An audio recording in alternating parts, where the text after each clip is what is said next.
Hello there, YouTubers. Kitten Hoarder here, and you're watching Session Report, the show that takes you to the gamer's table to share in the surprises that come out during play. Today's Session Report is Mansions of Madness 2nd Edition. And I'm very excited to be playing the 2nd edition of Mansions of Madness. I love the 1st edition. Big fan of the 1st edition. I even I did a recording video of a playthrough of a solitaire variant that I designed for the 1st edition of Mansions of Madness, because Mansions of Madness 1st edition was not a solitaire game.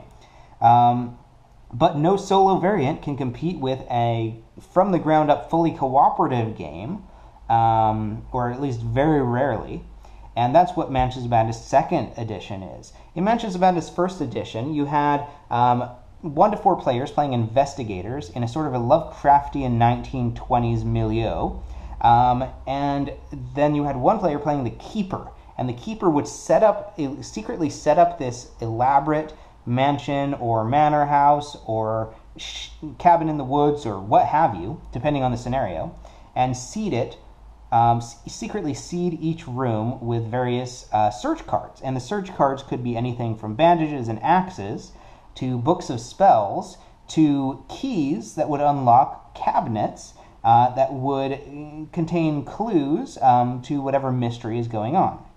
And each clue would point you to the next clue down the line and also give you things you would need to get into previously locked rooms. And it was a very Resident Evil-esque survival horror experience, but expressed in a board game. It's very creative, very groundbreaking, but some people didn't care for the long, elaborate setup or the need for 1 player to play as the Keeper, which is sort of an adversarial player, but at the same time is like a game master or a dungeon master, and that didn't sit well with everyone. I personally loved it. I'm never going to get rid of my 1st edition Mansions of Madness because it is one of my favorite games of all time, but I'm very glad to have 2nd edition, which takes some of what made Mansions of Madness great, but it makes it fully cooperative from the ground up, as the Keeper player is now played by an integrated app, which also, sometimes can help the atmosphere with the music and the graphics and the animations and all of that fun stuff. So we're going to be playing Mansions of Madness 2nd Edition. I've played through a little bit of the first scenario, and I actually started recording that, and I decided I wasn't really happy with how that was going. There were a little bit too many rules lookups, and there were a few other things about the video I wasn't really happy with. So I've reset everything. So I'm not going to be terribly surprised by the first things that happen going into this scenario, but maybe you will be, I don't know. And we'll also get a chance to see how things are different each time you play. I'm not sure whether the first scenario is as randomized as the other ones, or whether there are certain ones that are more randomized than others, but I know for a fact I'll be having a chance to see a different layout of the mansion at the very least, whether the things that I can find in each room are the same or not. So let's get into it by completing setup. I've got all of the cards laid out that I need. I've got all the tokens laid out that I need, and I just need to do the app stuff. Okay, so we're going to start the Mansions of Madness app and basically just follow the instructions here.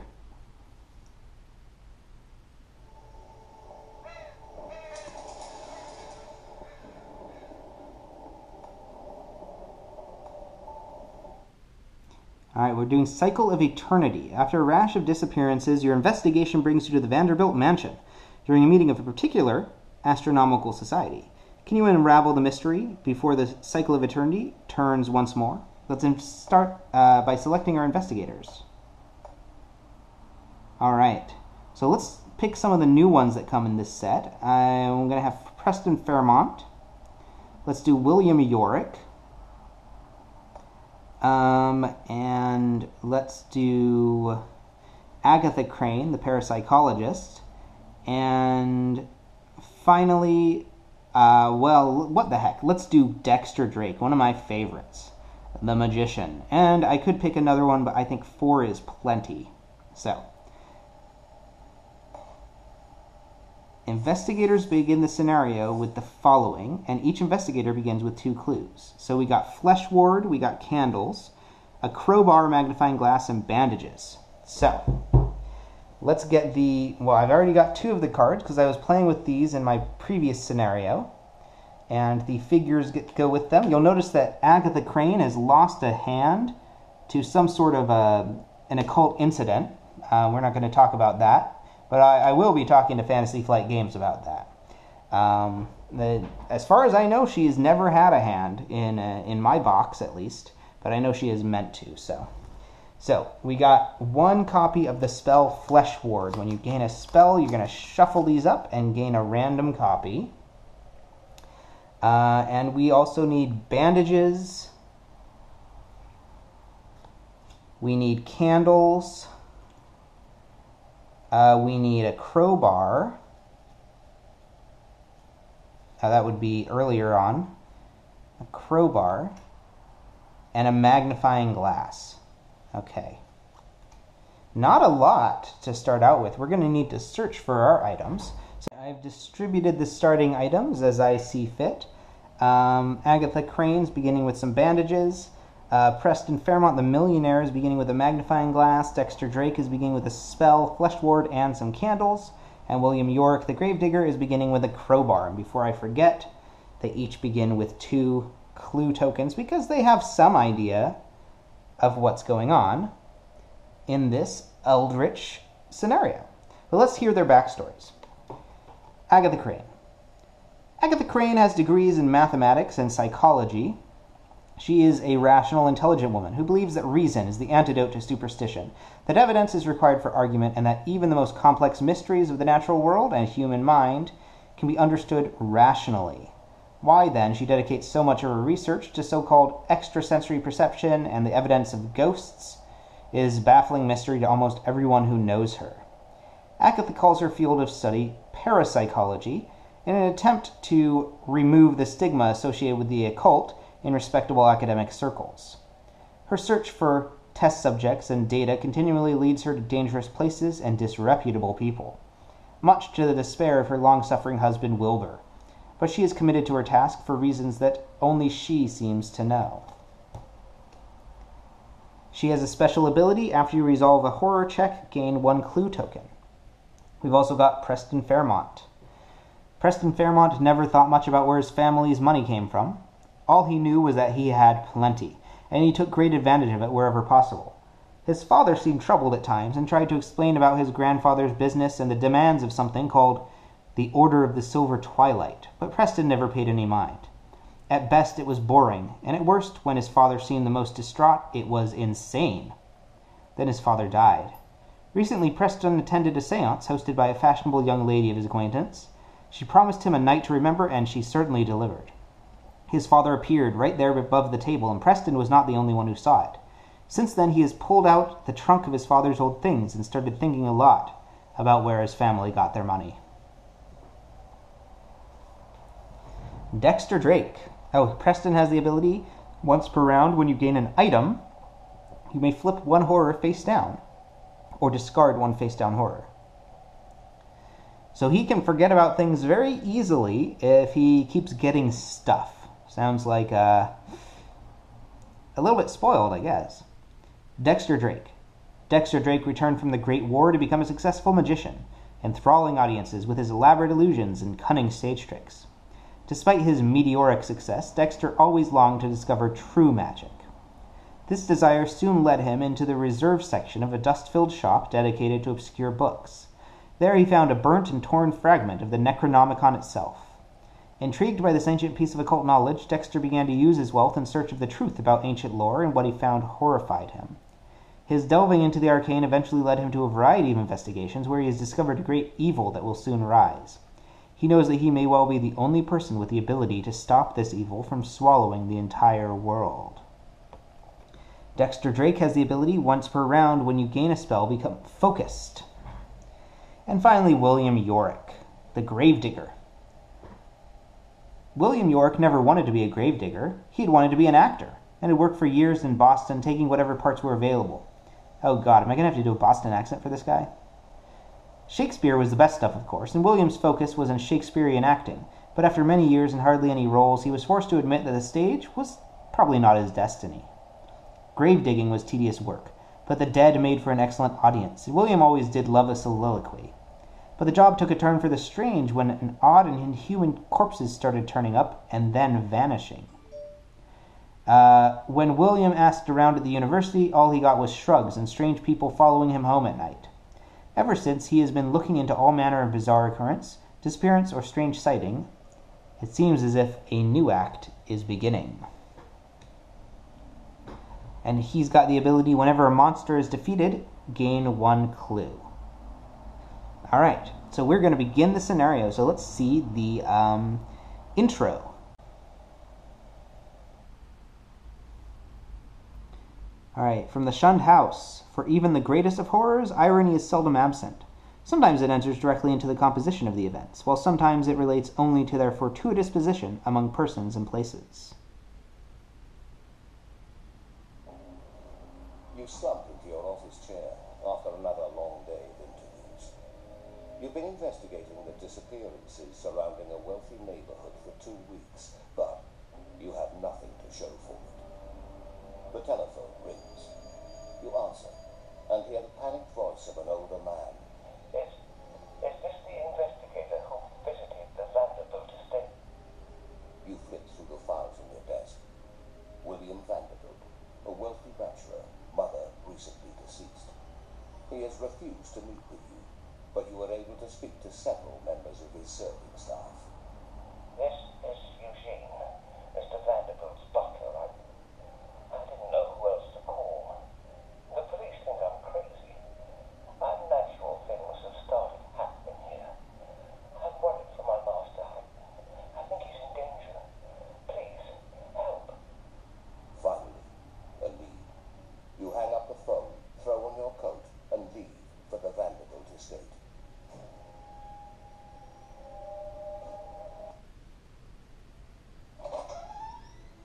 Your car rattles up the uneven drive, pulling to a stop in front of the estate.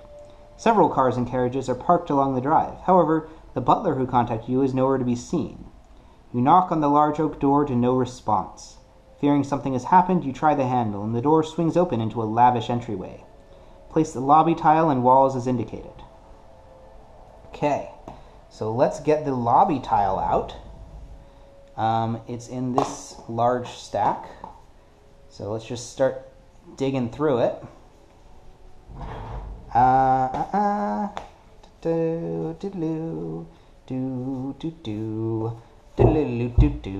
think those are all old tiles. Well, this will be the new ones. So let's see here. Is this the lobby?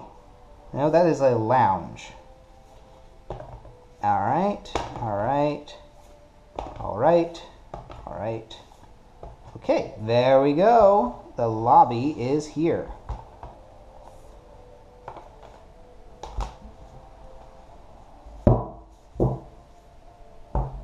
All right. And there is a wall, so I will need to add a wall token to the lobby. Okay, like so, we've got the lobby and this wall. So that door is no longer usable. Oh, there's another wall. Let me grab that.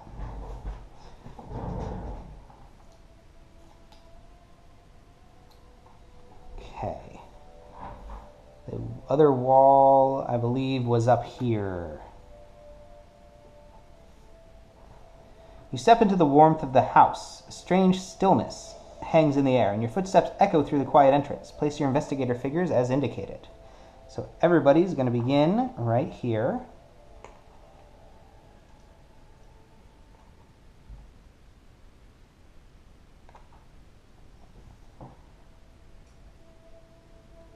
In the middle of the lobby sits a table with a small pile of papers. Place a search token as indicated.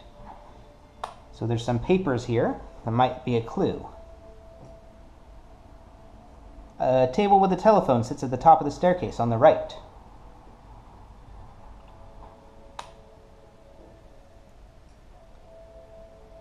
A mysterious painting of a nighttime landscape looms over the lobby staircases.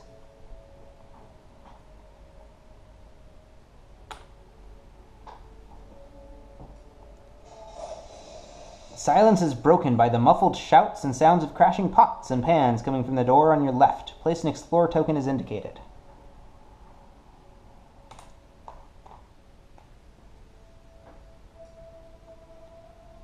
You notice a shelf stacked with books and other objects nearby. Pushing it in front of the door could prevent someone, or something, from coming through. Place a barricade as indicated.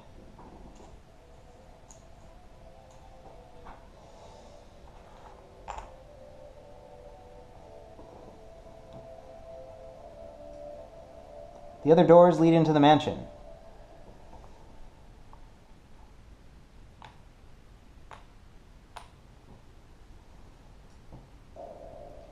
Alright, we will begin our investigator phase. So we have lots to do. We can investigate this disturbance off to the left, or we could explore the room. And I believe one of my mistakes last time was I investigated the disturbance at the very end of the investigator phase. It seems like it might be important to go see what it is right now. So we're gonna, from here, actually, we can immediately explore. So we're gonna explore this adjacent room and see what happens. A ruckus can be heard on the other... Oh, by the way, this is William Yorick's turn. A ruckus can be heard on the other side of this door. Shouting, the crash of pots and pans, and is that hissing? The door swings open to reveal a dining room in chaos. An aging man in a tailcoat scrambles through a serving window into the kitchen as he tries to escape the strange black creature writhing on the dining room table. So we got a dining room and a wall. So it's another one of these, here it is, square tokens.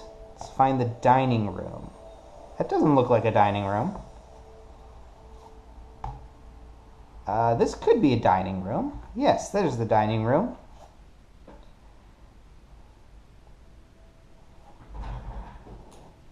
And we've got another wall. There's a lot of walls this time. There were no walls last time I played it.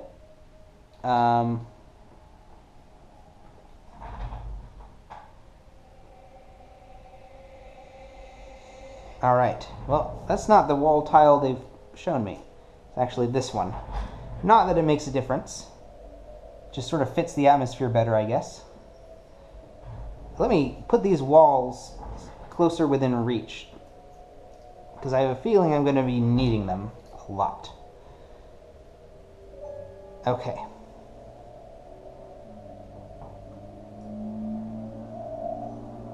The creature turns to face you. Its black, serpentine body shifts and changes, playing tricks on your eyes as you try to focus on it. The creature unfurls its leathery wings and unleashes a blood-curdling screech. Spawn a hunting horror as indicated, then suffer 2 horror willpower negates.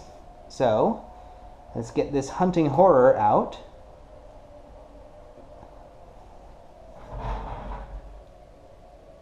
Ooh, creepy. Okay. And it's in that space as indicated, and then... who was this? This was William Yorick. So, being a gravedigger, he ain't messing... No, never mind. Being a gravedigger, he's got pretty high will... he's seen some things, so he's got pretty good willpower. Yeah, and he's negated both of those horrors. In the center of the dining table, a carving knife sits embedded in the roast.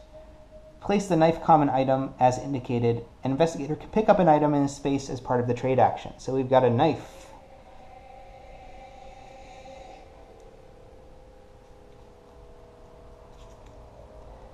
Knife embedded in a roast on this side of the table. A china cabinet stands against the wall, though it looks to have been repurposed to store all manner of knickknacks.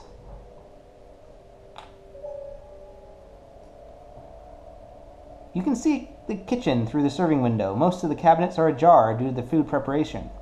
but one that has been locked shut with a chain catches your attention. Place a search token as indicated. How can a cabinet be ajar? It's a little pun. In the kitchen, you can also see that someone has left the refrigerator open. Water leaks out into a puddle on the floor.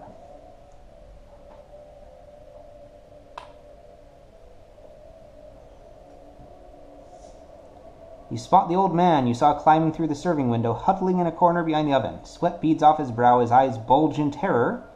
This is Eugene, the butler. Hey there, Eugene. Alright, so far exactly the same things, but different room tiles. You may move one space into the explored area. I will. Here we go. Ha-ho!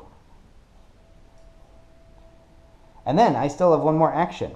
Oh, you foul beasts, you horrible creature. I will tear your flesh from your bones, says William Yorick. And he's going to make an attack. So he's going to attack with the crowbar, which is a heavy weapon. The terrible reality of the creature strikes you, and you freeze. You struggle to even move, much less attack. I must make a willpower test with a difficulty of 2. So I'll use this. Oh dear. Okay, so I will have failed the test unless I spend 2 clue tokens to succeed. I think I will, though. I'm going to spend 2 clue tokens and turn these 2 failures into, well, 2 of the, basically, if it has the magnifying glass symbol, the investigation result, I can spend a clue to turn it into a success. So, I have dealt 2 damage with the crowbar to the hunting horror.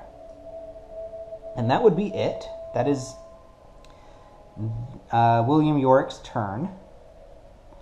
Now, the difficulty is the other characters, if they go into that room, they're going to be starting to suffer horror. Can they do unarmed attacks? I believe I can. Yeah, you can do an unarmed attack. I don't know how successful an unarmed attack is against that thing. And look at that, it's got 7 health. That must be because, well, I guess because it's, what was I going to say? Because I have more characters now. The monster has more health. So that's a bad thing.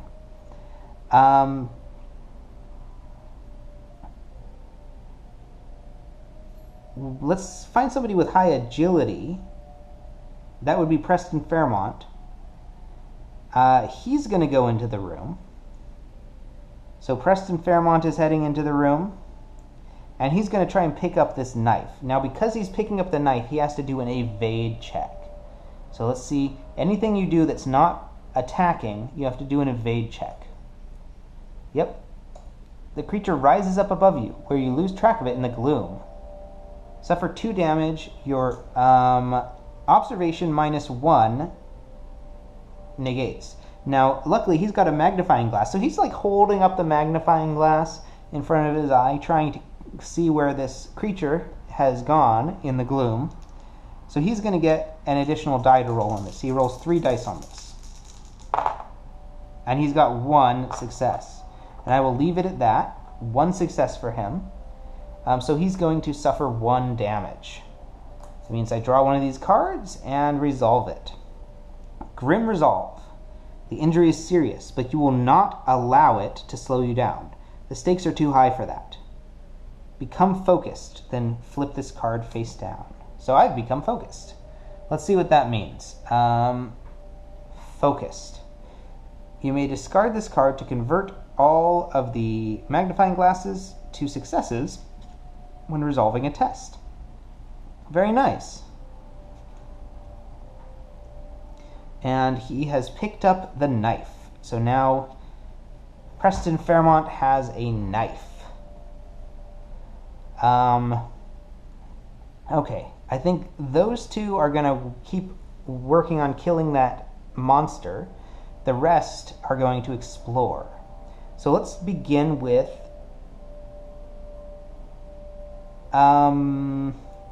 Agatha Crane. She's going to explore this pile of papers, or search the pile of papers. Now, last time, when we searched the pile of papers, I found some invitations. So let's see if that's the same. A disheveled pile of papers. The papers stacked on the table are invitations, marked with today's date. The stars have come round to their positions in the cycle of eternity. The Vanderbilt Astronomy Association cordially invites you to a celebratory evening. Gain 1 clue. Very nice. All right, and then she is going to move... Well, actually, she's going to then explore this next room. So let's see what happens. Door leads to a small front room of the mansion. The light from the entry shines into the dimly lit office as you open the door. A lamp sits on a large wooden desk, casting long shadows across a mess of papers and books scattered around the room. Discard this Explore token and place the office tile and a wall. So we got the office tile. It's going to be one of these. So we're going to put the office here. And there's going to be a wall token, although I can't see where it is yet. Oh, there it is. Okay, oh yeah, well I put the wall tokens over here. And there it is. Okay, so this is a dead end room. The desktop under the lamp is cluttered with papers. Place a search token as indicated. And across the room, a bookcase stacked with books and other items stands against one wall. Among the items, you spot something useful. It's a King James Bible. Excellent.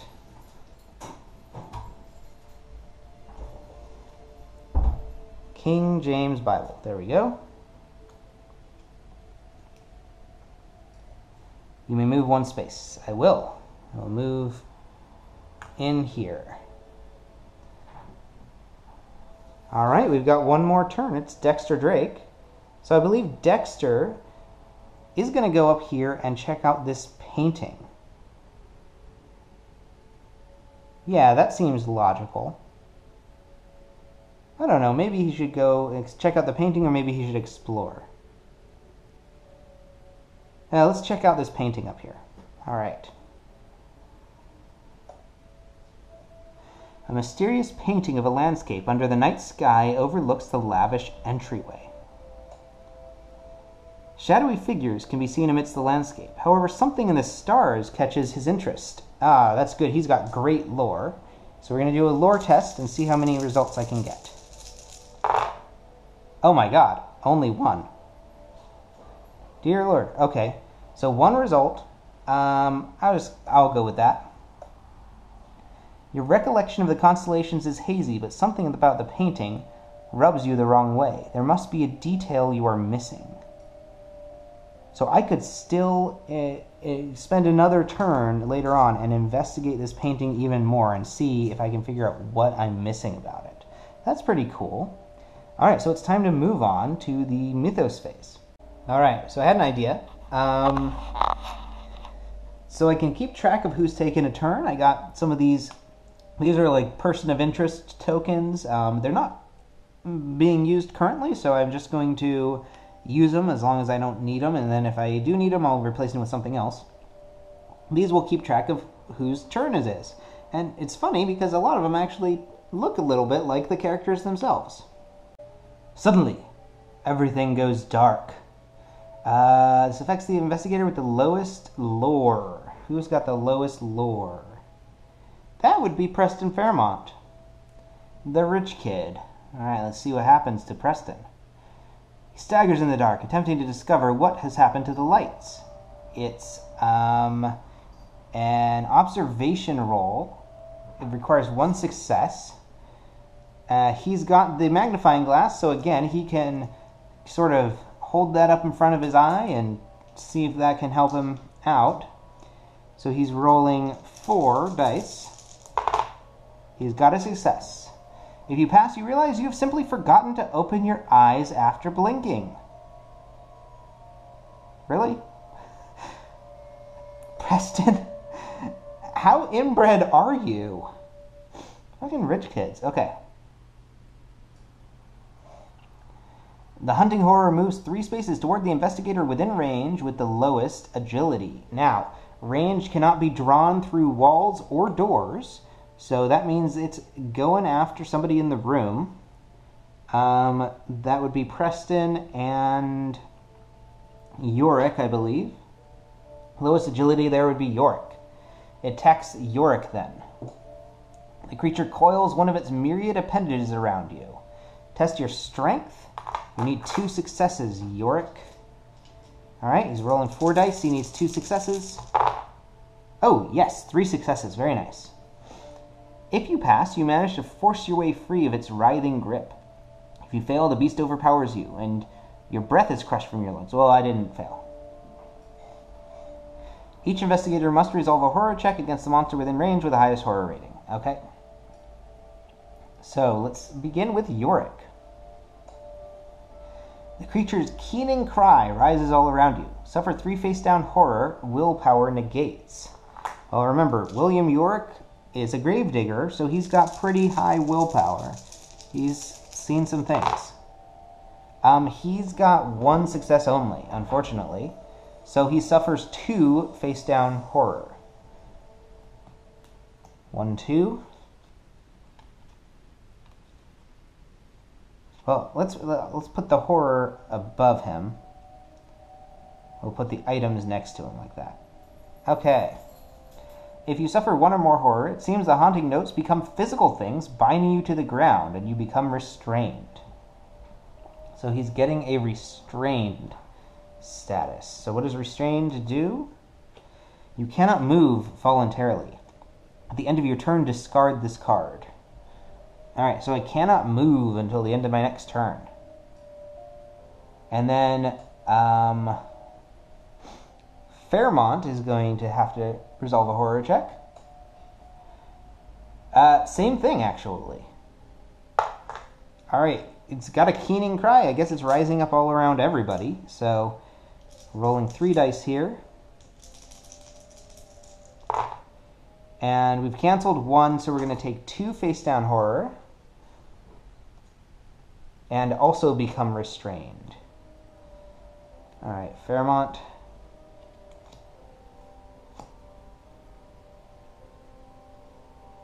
Very nice. And he is restrained.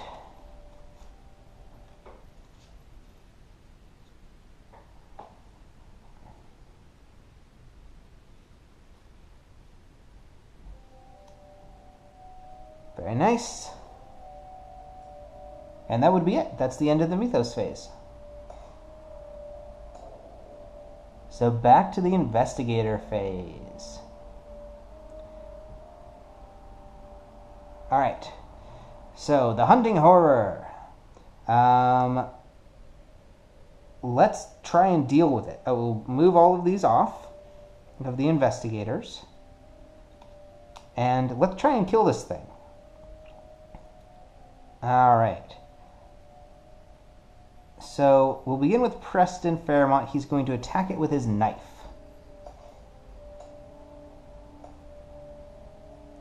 You stare down the awful creature, desire to attack, and urge to flee at odds in your mind. Willpower of 2. Okay. He's rolling 3 dice and going to hope for the best. Oh my god. Okay, he's got 2 successes.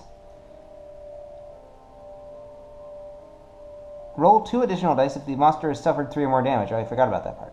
If you pass, you feel certain you can defeat the creature and spring forward to attack. The monster suffers damage equal to your test plus 1. Alright.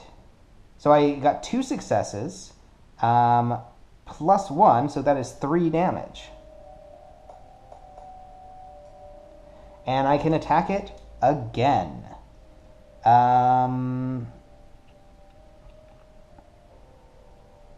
And let's do that. Let's attack it again. You try to anticipate the monster's actions, slashing and dodging accordingly. So I'm going to use a, what is that? Observation test. I get +1 because of my magnifying glass. Again, I'm holding it up in front of my eyeball while trying to slash at the monster. And I got 1. I need 2. So I'm going to discard... Well, actually, I can't move this turn anyway. So I think... Well, let's see. What would happen if I fail? Yeah. If you fail, the creature's movement is altogether too alien. You barely keep from dodging directly into the monstrous strikes. Okay. So that is Preston Fairmont's turn. Since he can't move anyway, we're going to not have him do that too many times. Now it is William York. He's going to attack with his heavy weapon. You channel all your fear and aggression into one powerful swing. Alright, it is a strength check. I need 1 success. I got it. If you pass, the sound and feel of the impact brings a crazed smile to your lips. The monster suffers damage equal to the weapon's damage plus your test result. Ha! So that is 4, and it's dead.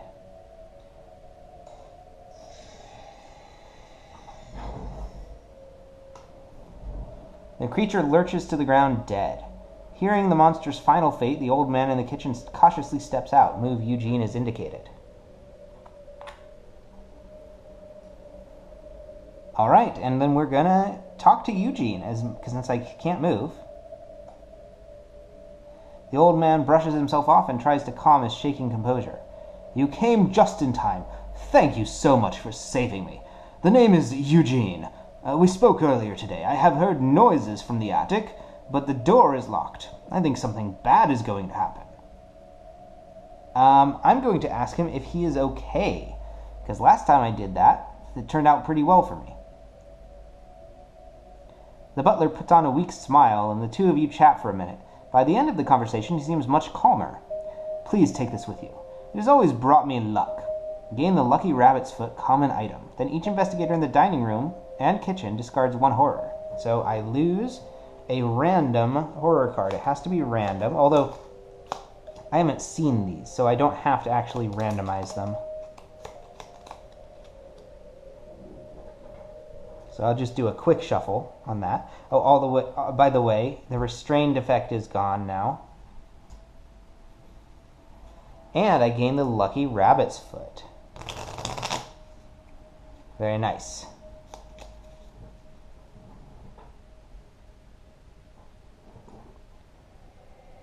So Lucky Rabbit's Foot. And that's going to Yorick. That is once per round, you may re-roll 1 die. That's a pretty good item. And that would be it. That would be his turn. Okay, now that the hunting horror is out of the way, we could go back in and continue to investigate that room. But let's have...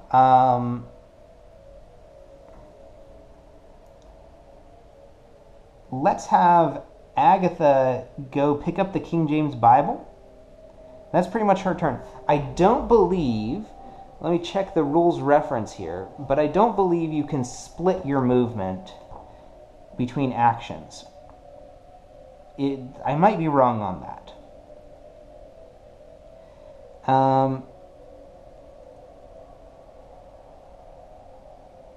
Move action. Oh, an investigator may interrupt his move action to perform another action. That changes things. After he's finished performing that action, he may finish performing his move action. If an investigator attempts to move out of a space that contains a monster as part of a move action, he must first resolve an evade check against. Okay, pretty cool. Actually, that changes things. So she's going to move, pick up the King James Bible. So she's essentially our healer right now. And then move back into this space because she gets 2 actions with her movement. And that was her turn. And then we have Dexter Drake, and he's going to investigate this painting a little bit more.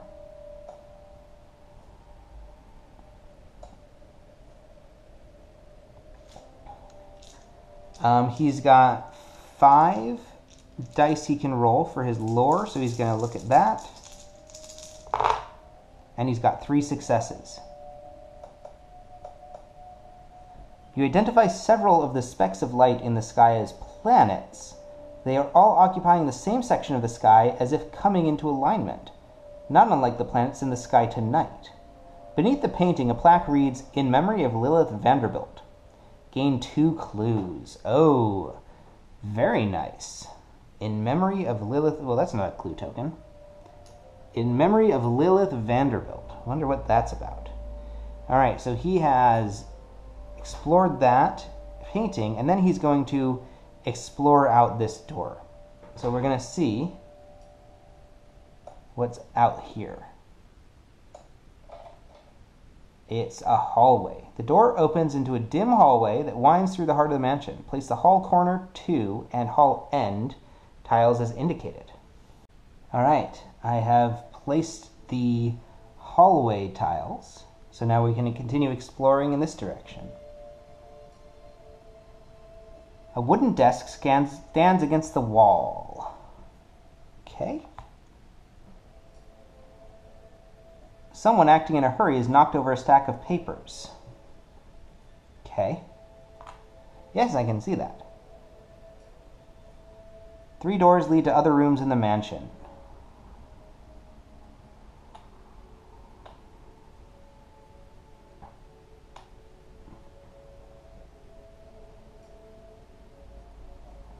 You could use the surrounding furniture to barricade the door should the need arise. Where's my barricades? There's one.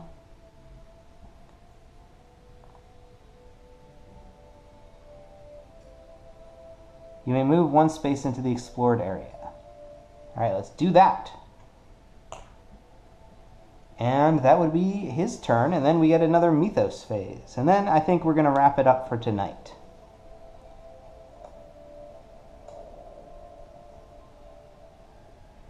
A chill runs through the building, causing the paintings and curtains to shudder.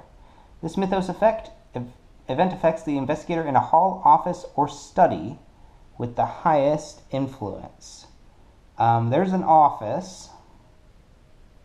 There's a hall. So between the two, Agatha Crane has 3 influence, and Dexter Drake has 4, so it's going to affect Dexter. A painting flies off the wall toward your head. It's an agility check. I need 1 success. Got 3 agility. I got a success. Perfect. That's supposed to... yeah. You dodge the painting, but the experience leaves you traumatized. Suffer 1 face-down horror. Okay.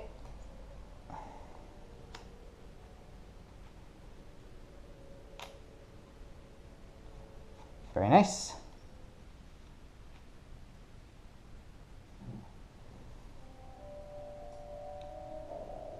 And the investigator phase begins once more. So the merry jig continues, but I'm going to wrap it up for now. We're going to save the game. And I'll see you next time, I guess.